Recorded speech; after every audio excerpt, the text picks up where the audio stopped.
रोम रोम भाइयों, सिस्टम पार देंगे। तो डेली की तरह हम और भैया छोटे भाइयों को लेकर निकल जाते हैं उनके स्कूल के लिए।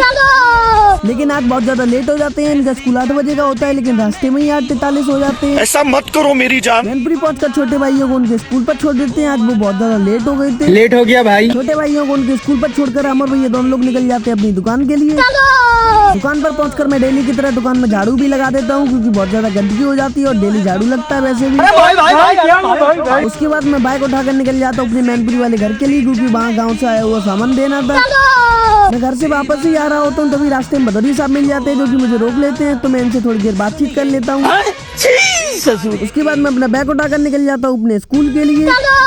ऑफिस में पहुंचकर मैं अपने पीसी को ऑन कर लेता हूँ। उसके बाद कपड़ा उठाकर अपने पीसी की जल्दी से साफ सफाई कर लेता हूँ। फिर मैं पीछे ग्राउंड साइड जाता हूँ, तो ये छोटे भाई लोग मेरे पास आ जाते हैं, बताते हैं मुझे आपके ब्लॉग काफी अच्छे लग रहे हैं, मैं आपके ब्लॉग देखता हूँ। Big fan sir, big fan sir. Daily की तरह पेपर प्रिंट होने होते हैं, तो मैं प्रिंटिंग मशीन से जल्दी से पेपर को प्रिंट कर देता हूँ। लाइफ में कुछ अच्छा करो यार। काम करते करते 1 बज जाता है और 2 बजे से मेरा पेपर होता है, तो मैं जल्दी से खाना खा लेता हूँ।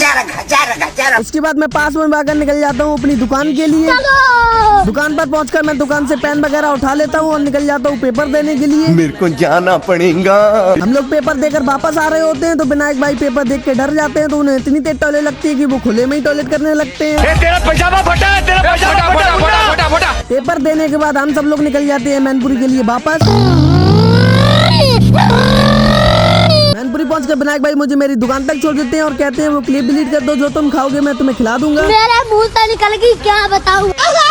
फिर मैं दुकान पर अकेला बैठा बैठा बोर हो रहा होता हूँ, कोई काम नहीं होता है, तो मैं रील्स देख लेता हूँ। छूट पे छूट। फिर काफी टाइम भी हो जाता है और अंधेरा भी हो जाता है, तो हम जल्दी से दुकान को बढ़ा देते हैं। उसके बाद हम भैया और आयुष 3 लोग निकल जाते हैं गाँव के लिए। तो राम राम दोस्तों, ब्लॉग यहीं समाप्त होता है। अगर ब्लॉग अच्छा लगा हो तो लाइक करें, नेक्स्ट ब्लॉग के लिए फॉलो कर लें।